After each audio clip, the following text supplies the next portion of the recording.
अस्सलाम वालेकुम। हमारे चैनल बिया और माला पर खुश आमदीद। अगर आप हमारे इस चैनल पर पहली दफ़ा आए हैं या आपने अभी तक सब्सक्राइब नहीं किया तो बिया और माला को सब्सक्राइब करना ना भूलिए। मोटी ए मोटी, उठती है या दो लगाऊं? छुट्टी के दिन क्या सोती रहेगी? उठती हूँ अम्मा। मोटी ने दोबारा खेस ताना। उठ के सफाई कर ले मनहूस, सूरज सर पे चढ़ आया है। नवाबजादी को सोने से ही फुर्सत नहीं। अरे और मोटी हो जाएगी सो सो कर, भैंस लगने लगी है पूरी। अम्मा ने स्टील का ग्लास उसके बिस्तर की तरफ फेंका जिसे आसिफ ने कैच कर लिया। अम्मा, आपने कभी इतनी गोरी भैंस देखी है? आपा जितनी ना सही, इनसे कुछ कम गोरी। आसिफ ने नाश्ते के लिए चौकी खींच के बैठते हुए कहा। ए हाँ, बस रंग को पूछते रहना, वजन न देखना। पूरी 10 मन की धोबन है, 10 मन की। अम्मा ने आसिफ के आगे दही और पराठा पटका। क्या सुबह सुबह कोसने लग जाती है तू अम्मा? आपा को इतनी तो अच्छी है वो। आसिफ अपनी आपा का पूरी दुनिया में वाहिद हमायती था। कोसने दे, कोसने दे आसिफ अम्मा को, वरना इनकी रोटी हजम नहीं होगी। मोटो ने गुस्ल खाने की तरफ जाते हुए कहा। खबीस। अम्मा ने पराठा तवे पर ऐसे फेंका जैसे मोटो को अंगारों पर डाला हो। नाश्ता करके मोटो घर चमकाने में लग गई। सलीका और सफाई देखने से ताल्लुक रखती थी इस 2 कमरों के घर की। ये सब मोटो का मरहूने मिन्नत था। मोटो में सुगड़ापा कूट कूट के भरा था। काम करती तो ऐसी सफाई और फुर्ती से कि देखने वाला हैरान हो जाता। घर के कामों के अलावा पढ़ाई लिखाई सलाई परोई में भी सबसे अव्वल थी वो। अगर उसे हरफन मोला कहा जाए तो गलत न था। अम्मा देख मेरा रिजल्ट, अव्वल आई हूँ मैं पूरे स्कूल में। मैडम ने ये 500 रुपया दिया है इनाम में, और ये मेडल। मोटो का गोल मटोल चेहरा खुशी से सुर्ख पड़ रहा था। चल ठीक है, अब बावर्ची खाने में आ मेरे साथ, तेरी खाला आ रही है दोपहर को, खाने का इंतज़ाम करना है।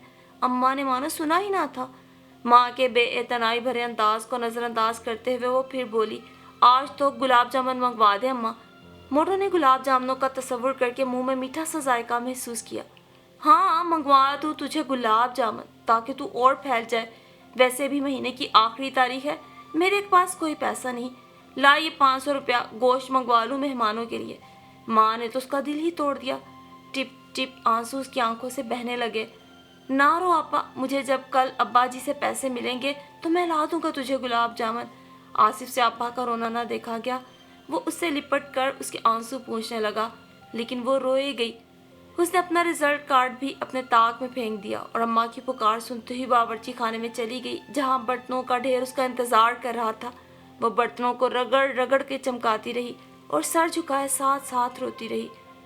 मोटो का असल नाम जाने क्या था, पैदाइश के वक्त रखा भी गया था या नहीं।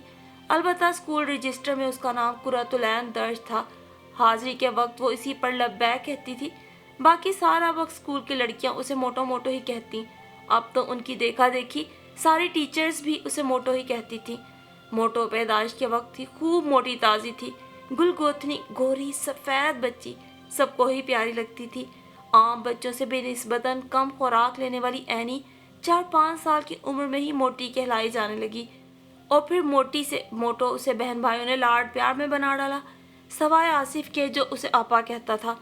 मैट्रिक फर्स्ट डिवीजन में पास करने के बावजूद अम्मा ने उसको कॉलेज में दाखिला ना लेने दिया। ये ऐसी बात थी जिस पे मोटो भरपूर एहतजाज करती। रोती धोती फाके भी किए, बर्तन पटक पटक के धोए, सारा सर दिन झाड़ू पोंछे में लगी रही, रोटियां टेढ़ी मेढ़ी पकाई, सालन में नमक मिर्च तेज करती रह गई कि अम्मा का मोटा डंडा आंखों के आगे लहरा जाता। दाखिलों का वक्त गुजर गया तो वो भी धीरे धीरे मामूल पे आ गई।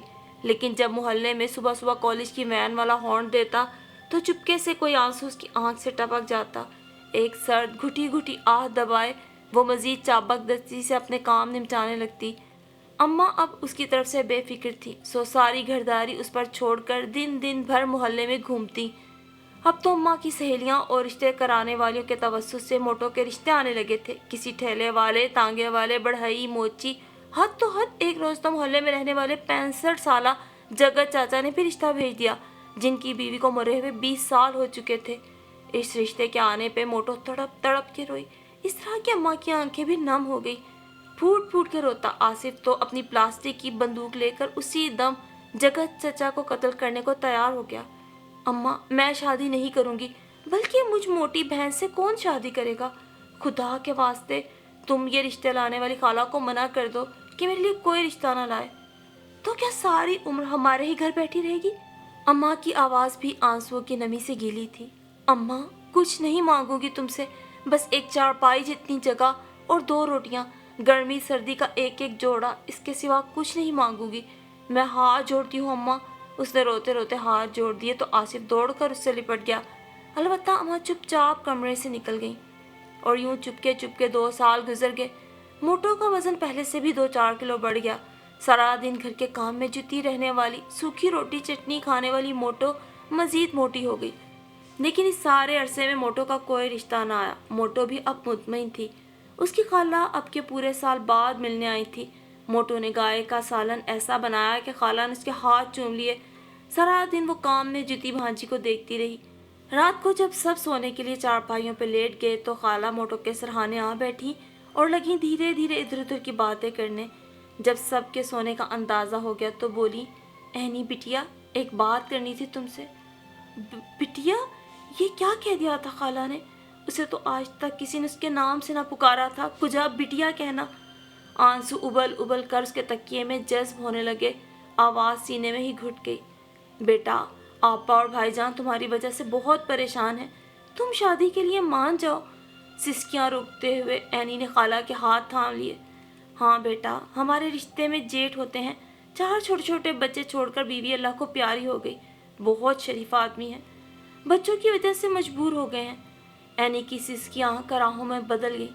बेटा, सरकारी नौकर है, रुपया पैसा, ज़मीन जायदाद, नौकर चाकर, किसी चीज़ की कमी नहीं। बस तुम उन बच्चों की माँ बन जाओ। बिटिया, अल्लाह बहुत अजर देगा। खाला, बिटिया कहा था तो बिटिया समझ भी लेती, उसने रोते रोते कहा और करवट बदल ली। खाला उठकर अपने बिस्तर पे चली गई। वो 2 दिन के लिए आई थी, लेकिन हफ्ता भर ठहर कर गई और ऐनी की मंगनी की अंगूठी भी उसे पहना कर ही गई। तैयारी तो कुछ करनी नहीं थी, सब कुछ लड़के वाले कर रहे थे, इसलिए 15 दिन बाद की रुखसती ठहरा दी गई। रुखसती की सुबह तक मोटो घर के कामों में जुटी रही। वो तो काम धंधे से शाम तक भी लगी रहती, लेकिन भला हो खाला का जिन्होंने डपट कर उसे गुस्लखाने में धकेल दिया। रुखसती के वक्त सभी रो रहे थे, आसिफ तो सबसे ज्यादा। अम्मा एक तरफ नढाल पड़ी थी, लेकिन मोटो की आंख में एक भी आंसू न था। वो इतनी खामोश थी कि उसके होंठ बाहम यूं पैवस थे जैसे कभी ना खुलने का अहद कर चुके हों। इसी खामोशी से वो कार में बैठ गई और ससुराल पहुंच गई। खाला और उनकी देवरानी उसको एक बड़े नहायत खूबसूरत कमरे में बिठा गई। ससुराल में तो कोई औरत न थी। थोड़ी देर बाद कमरे में आहट हुई। वो घबरा गई, लेकिन उसके घूंघट में झांकते 2 मासूम खूबसूरत चेहरे थे। आप हमारी मामा हैं? उनके यकीन भरे अंदाज पर उसकी गर्दन खुद ब खुद इकरार में हिल गई। सोनू मोनू, देखो, मैं कह रहा था ना कि हमारी मामा है ये। 2 छोटे छोटे 3-4 साल के बच्चों के मुंह मजीद उसके घूंघट में झांकने लगे। ये आपने नोज में क्यों चूड़ी पहनी हुई है? एक छोटे से सफ़ेद हाथ ने उसकी नथ को छुआ। वो जाने कितने दिन से अफसुर्दा थी, दिलगीर थी, बेख्तियार मासूम से तजिए पे खिलखिला के हंसती। देखा, चची ने कहा था ना कि दुल्हन तुम्हारी मामा है। देखो, इनका रंग हमारी तरह है, बिल्कुल वाइट और पिंक नोज। हाँ हाँ, छोटे 3 सर ताहिर ने ले। ऐसी तारीफ, ऐसा नजराना। उसकी आंखें भर आईं। जिंदगी में पहली बार किसी ने उसे उसके मोटापे से हट के देखा था। अरे तुम सब यहाँ घुसे हुए हो, निकल कर भागो यहाँ से। खाला जो उन बच्चों की चची थी उनको लेने जा पहुंची तो चारों उससे लिपट गए। उसने भी चारों को बाजू फैलाकर अपनी आगोश में भर लिया। खाला दोनों फरीकैन को राजी देखकर वापस चली गई। रात जिस वक्त समी अहमद उसके मियाँ कमरे में आए तो अपने बिस्तर पर सोई हुई दुल्हन और उसके चारों तरफ सोए अपने सपूतों को देखकर होले से हंसकर स्टडी में सोने चले गए। बहुत दिन ऐसा ही चलता, लेकिन तीसरे दिन ही उन्होंने दुल्हन को अकेले पाके धमकाया कि वो इन चारों शैतानों के साथ सोने पर सज़ा की हकदार ठहरेगी। उसे जाग कर अब समी अहमद का इंतज़ार करना होगा। सो वो अब स्टडी के बिस्तर पर बैठी समी अहमद से नगमा सुन रही थी। उसकी खूबसूरती, उसके हुस्न के कसीदे, उसकी नज़ाकत और खमदार कमर के किस्से इतने लंबे थे कि उनको सुनते सुनते ही ऐनी सो गई।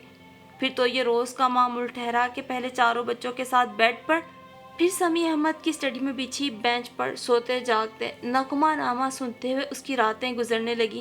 لیکن اب اسے نغمہ نامہ سننے کے بعد بھی جاگنا پڑتا کہ سمیع احمد کو اس کے موٹاپے کے ساتھ ساتھ جلد سونے پہ بھی اعتراض تھا۔ نام انہوں نے بھی اس کا موٹو ہی لیا تھا کہ بقول ان کے اس کے سراپے کو دیکھ کے کچھ اور ذہن میں آتا ہی نہیں۔ نغمہ جو کہ ان کی پہلی بیوی تھی، اس کی کمر تو ایسی تھی کہ ہماری مٹھی میں آ جائے۔ اب تمہاری کمر تو کمرہ ہے، بلکہ پورا سمی ولا اس میں سما جائے تو بھی ختم نہ ہو۔ ویسے آپس کی بات ہے، شادی والے لہنگے میں تم کیسے پوری آئی تھی؟ سمیع احمد نے کہکہا لگایا، لیکن اس کو اب رونا نہیں آتا تھا۔ اس کے چاروں بیٹوں نے اس کا دل مضبوط کر دیا تھا۔ بس پھر سمی ولا میں سمیع احمد کی سنگت اور اپنے چاروں بیٹوں کے ساتھ وقت گزرنے کا جیسے قرۃ العین کو پتہ ہی نہ چلا۔ ماما، پیاری ماما، جلدی آئیں، دیکھیے یہ بلو کیا کر رہا ہے۔ اس کے بیٹے نے گیند کھانے کی کوشش کرتے ہوئے اپنے 1 سالہ بیٹے کو اس کی گود میں ڈالا۔ کیا کر رہا ہے میرا بلا؟ اس نے اپنے پوتے کو اٹھا کر چومتے ہوئے کہا۔ گزرتے ماہ و سال نے قرۃ العین یعنی موٹو کو مزید موٹا کر دیا تھا، لیکن نہ اب اسے پرواہ تھی، نہ اس کے چاروں شہزادوں کو جن کو اس نے واقعی شہزادوں کی طرح پالا تھا۔ کیا تھا جو سمیع احمد نے اس کی کوکھ سونی رکھی تھی؟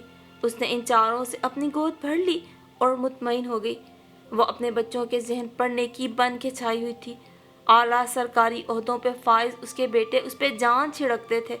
چاروں بچوں کی شادیاں اس نے ان کی پسند کو مد نظر رکھتے ہوئے کی تھیں۔ اس کی اپنی کوئی ضد، کوئی مرضی تو تھی نہیں۔ چاروں بچوں کی اس نے بہت اچھی تربیت کی تھی، اور بالآخر سب کی شادیوں سے فارغ ہونے کے بعد آج وہ اپنے چاروں بیٹوں کے ساتھ در مصطفیٰ پر حاضری دینے کے لیے آئی ہوئی تھی۔ پانچوں نے 3 عمرے کر لیے تو قرۃ العین نے دل میں ہلکا سا درد محسوس کیا۔ بس کیا، آنند فانند چند گھنٹوں میں ہی وہ اپنے خالق حقیقی سے جا ملی۔ اس کے بیٹوں نے فیصلہ کیا تھا کہ جس مقدس زمین پر ہماری والدہ خالق حقیقی سے جا ملی ہیں، ان کی تدفین کا بندوبست بھی یہیں کیا جائے گا۔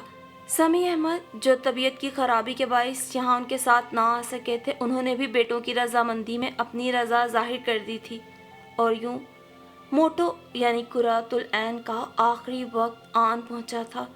آنسوؤں سے تر چہروں کے ساتھ اس کے چاروں بیٹوں نے اس کا جنازہ یوں کندھوں پر اٹھایا ہوا تھا جیسے کوئی پھول ہو۔ ساری عمر موٹو موٹو کہلانے والی، وزن کے تانے سہنے والی، آج جنت البقیع میں جاتے واقعی پھولوں کی طرح ہلکی پھلکی تھی۔ سچ ہی ہے کہ اس دنیا سے رخصتی کے سفر میں انسان دنیاوی دولت کے ڈھیر اپنے ساتھ نہیں لے جا سکتا، نہ ہی ظاہری حسن اور جاہ و حشمت لے جا سکتا ہے۔ ہاں البتہ اس کے ساتھ جاتے ہیں تو اس کے نیک اعمال، جو کہ قرۃ العین یعنی موٹو کے ساتھ بھی جا رہے تھے۔ قرۃ العین جس نے تمام عمر لوگوں کے تانے سہے تھے، لوگ تو لوگ، اپنے گھر والوں نے بھی اسے تمام عمر اس کے اس موٹاپے پہ تانے دیے تھے جس میں اس کا کوئی عمل دخل ہی نہیں تھا۔ یہ تو موٹاپا پیدائشی اس کے ساتھ تھا، اور آج اس کے ساتھ ہی اس دنیا سے رخصت ہو گیا تھا۔ لیکن حقیقت یہ تھی کہ قرۃ العین یعنی موٹو اس دنیا سے جاتے ہوئے سرخ رو تھی۔ اپنی کوکھ سے جنے نہیں، کسی اور کی کوکھ سے جنے 4 بچے آج اس کے لیے آنسو بہا رہے تھے، اور تو اور اس جیسی موٹی بھدی دنیا کی دھتکاری ہوئی عورت کو اللہ نے آخر پناہ بھی دی تو کہاں، جنت البقیع میں، کہ جہاں اب اسے روز محشر تک سکون کی ابدی نیند سونا تھا۔